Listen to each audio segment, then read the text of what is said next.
అనగనగా ఛానల్‌కి అందరికీ స్వాగతం.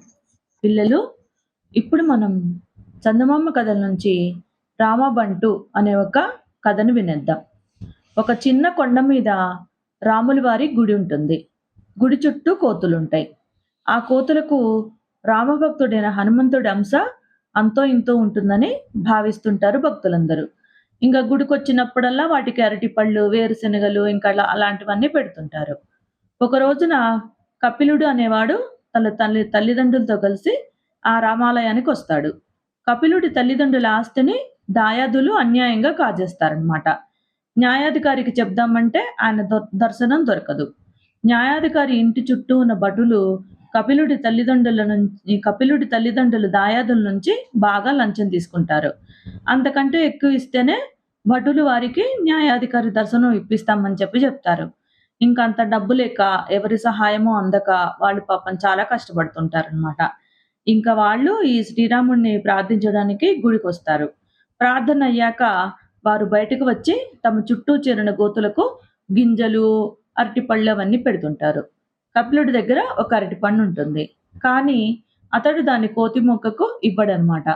కొంచెం దూరంగా ఒక కోతి కూర్చునుంటుంది. దాని కళ్ళల్లో తినాలన్న ఆశ కనిపిస్తున్నా గూడా కదిలి ముందుకు రాలేదనుకుంటూ దాని దగ్గరికెళ్లి చూస్తే దానికి కాలికి దెబ్బ తగిలి ఉంటుంది. ఇంకా అతడు అరటిపండు ఇవ్వగానే అది ఎంతో సంతోషంగా తీసుకుంటుంది. దారిలో ఏదైనా దెబ్బలాంటిది తగిలితే తొందరగా మానడానికి వాళ్ళ గ్రామ వైద్యుడిచ్చిన లేపనం ఒకటుంటుంది కపిలుడి దగ్గర. ఇంకా ఆ లేపనాన్ని ఆ కోతి గాయానికి పూసి, "ఇక్కడుంటే నీకు తిండి దొరుకుతుంది గానీ ఆరోగ్యం దొరకదు. మా మనుషులకైతే ఎన్నో సదుపాయాలుంటాయి. నువ్వు ఈ కొండ విడిచి మా ఊరు వచ్చేయకూడదు" అని అంటాడు. తరచుగా మనుషుల మధ్య తిరిగే కోతికి అతడి భావం అర్థమవుతుంది. కానీ అది అలా కపిలుడికేసి చూస్తూ ఉండిపోతుంది. కపిలుడు తన తల్లిదండ్రులతో కలిసి వెళ్ళిపోతాడు. ఇంకా మర్నాటికల్లా కోతికి గాయం నయమైపోతుందనమాట. అది ఎంతో ఆశ్చర్యపడి జరిగింది మిగతా కోతులకు చెప్పి, మనము మనుషుల దగ్గరికి వెళ్దామని అంటుంది. దానికి ఒక ముసలి కోతి కిచకిచమంటూ నవ్వి, "మనుషుల్ని నమ్మకూడదు. వాళ్ళు దేవుడి గుడి దగ్గర ఉన్నట్లే తమ ఇళ్లల్లోనూ ప్రవర్తిస్తారని అనుకోకు. మనకిక్కడే క్షేమం" అని అంటుంది. ఈ సలహా ఆ కోతికి నచ్చక ఒక రోజున తనకు అరటిపండిచ్చిన ఒక ధనవంతుడిని అనుసరించి అతడి ఇల్లు చేరుకుంటుంది. సాక్షాత్తు హనుమంతుడే తనను కరుణించాడని భావించి ఆ ధనవంతుడు దాన్ని చేరదీస్తాడు. ఆయన, వాళ్ళ పిల్లలు అందరూ కలిసి ఆ కోతితో ఆడుకుంటారు. పనివాళ్ళు దాని అవసరాలన్నీ చూస్తారనమాట. కోతికి అక్కడ ఎంతో బాగుంటుంది. కానీ తన కోతి బుద్ధులు మటుకు వదులుకోదనమాట. ఒక రోజున అది ధనవంతుడి ఇంట్లోని వస్తువులన్నీ చెల్లాచెదురు చేస్తుంది. పనివాళ్ళు వెంటబడి తరిమితే తోటలోకి పరిగెత్తి మొక్కలకున్న పువ్వులన్నీ తుంచేస్తుంది. చిన్న చిన్న మొక్కలన్నీ పీకేస్తుంది. చెట్ల కొమ్మలన్నీ విరిచేస్తుంది. ధనవంతుడికి కోతి పట్ల కొంచెమైనా ఆసక్తి ఉంటే దాని ప్రవర్తనని సరిదిద్దేవాడు. ఇంకా దాన్ని ఇంట్లో ఉంచుకోవడము, కొరివితో తలగొక్కోవడమే అనిపిస్తుంది ఆయనకు. ఏదైనా శాపం తగులుతుందేమో అనే భయంతో ఆయన దాన్ని తిట్టడు, కొట్టడు. ఇంకా ఆ కోతులను ఆడించే వాడికొకడికి అప్పజెప్పేస్తాడనమాట. ఆ కోతులను ఆడించే వాడి పేరు చింతయ్య. వాడికి దయాదాక్షిణ్యాలంటూ ఏమీ ఉండవు. వాడు దాన్ని క్రూరంగా హింసించి, భయపెట్టి ఎన్నో విద్యలు నేర్పిస్తాడు. దాన్ని వీధుల్లో ఆడించి డబ్బు సంపాదించేవాడు. అయితే కొద్ది రోజుల్లోనే ఆ కోతి మామూలు కోతుల కంటే కొంచెం ఎక్కువ తెలివైందని చింతయ్యకు అర్థమైపోతుంది. చింతయ్య తనను ఆడిస్తుంటే, తన ఆటలకు చుట్టూ మూగిన జనం చప్పట్లు కొడుతుంటే కోతికి ఏమాత్రం సంతోషంగా ఉండేది కాదు. స్వేచ్ఛను మించిన సంతోషం లేదని దానికప్పుడు బాగా తెలిసొస్తుంది. ఒక రోజున చింతయ్య కోతికి గులాబీ రంగు దుస్తులు వేసి ఒక వీధిలో ఆడిస్తుంటాడు. ఎంతో ముద్దుగా కనపడుతున్న ఆ కోతిని చూసి ఆ దారిలో వెళ్తున్న వజ్రాల వ్యాపారి దాన్ని చూస్తూ ఆగిపోతాడు. అది గమనించిన చింతయ్య కోతికి రకరకాలుగా సైగలు చేస్తూ, "నువ్వు ఆ వజ్రాల వ్యాపారి చేతిలోని చిన్న మూటను దొంగిలించి తీసుకురా, నీకు నేను స్వేచ్ఛనిస్తానని" దాని మెడ గొలుసును విప్పేస్తాడు. ఇంకా కోతి నెమ్మదిగా గెంతుతూ వజ్రాల వ్యాపారిని సమీపించి ఆయన చేతిలోని మూటను గబుక్కున లాక్కొని తన దుస్తుల లోపల దాచి అక్కడి నుంచి పరుగుపుచ్చుకుంటుంది. చింతయ్య, వ్యాపారి, చుట్టూ ఉన్న జనం అంతా తెల్లబోతారు. వాళ్ళల్లో కొందరు "పట్టుకోండి, పట్టుకోండి" అంటూ దాని వెంటబడతారు. ఇంక కోతి శక్తి కొద్దీ పరుగు తీసి ఇంకొక ఊరు చేరుకుంటుంది. ఆ ఊళ్ళో వాళ్ళందరూ ఈ దుస్తులు ధరించి మన కోతిని చూసి వెక్కిరించడం మొదలుపెడతారు. కొందరేమో రాళ్ళు విసురుతుంటారు. ఇంక కోతికి ప్రాణభయం పట్టుకుంటుంది. అది చెట్ల మీద నుంచి ఇళ్ళ మీదకి, ఇళ్ళ మీద నుంచి చెట్ల మీదకి దూకుతూ చివరికి ఒక ఇంటి తోటలో కూలబడిపోతుంది. అదేమో కపిలుడి ఇల్లనమాట. అప్పుడే తోటలోకి వచ్చిన కపిలుడు స్పృహ తప్పుతున్న కోతిని చూస్తాడు. అతడు ముఖం మీద నీళ్లు జల్లి దానికి స్పృహ తెప్పిస్తాడనమాట. అరటిపళ్ళు ఇచ్చి ఆకలి తీరుస్తాడు.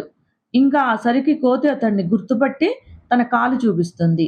ఆ కాలుకే రాముడి గుడి దగ్గర తను లేపనం పూశానని కోతి గుర్తు చేస్తున్నట్టు అర్థం చేసుకున్న కపిలుడు ఆశ్చర్యం పట్టలేక అమ్మా అని చెప్పి వాళ్ళ అమ్మని పిలుస్తాడనమాట. ఇంకా ఆ కేకవని అతడి తల్లిదండ్రులిద్దరూ పరుగుని ఇంట్లోంచి అక్కడికొస్తారు. ఈలోగా కోతి తన దుస్తుల మధ్య దాచిన మూటను కపిలుడికిస్తుంది. తండ్రి ఆ మూటను కపిలుడి నుంచి తీసుకొని విప్పి చూస్తే జిగేల్‌మనే వజ్రాలు కనిపిస్తాయి. కపిలుడి తండ్రి ఆశపోతు కాదు. ఆయన ఆ వజ్రాలను జాగ్రత్తగా సంచిలోంచి బయటికి తీస్తే వాటి అడుగున ఒక కాగితం కనిపిస్తుంది. అందులో వజ్రాల వ్యాపారి పేరు, చిరునామా అన్నీ ఉంటాయి. ఆయన వెంటనే ఇవి లక్షలు విలువ చేసే అపురూప వజ్రాలు. వీటిని పోగొట్టుకున్నవాడు చెప్పలేని దుఃఖంలో ఉంటాడు.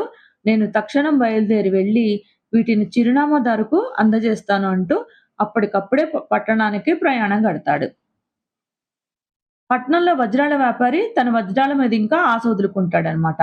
కపిలుడి తండ్రి వాటిని తెచ్చి ఇచ్చేసరికి ఆయన చాలా ఆశ్చర్యపోతాడు. "ఈ కాలంలో మీ వంటి వాళ్ళు చాలా అరుదు.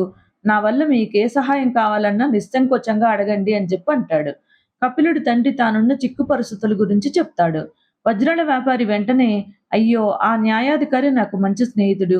మీకు క్షణాల మీద న్యాయం జరిగే ఏర్పాటు చేస్తానంటూ" కపిలుడి తండ్రిని న్యాయాధికారి ఇంటికి తీసుకెళ్తాడు.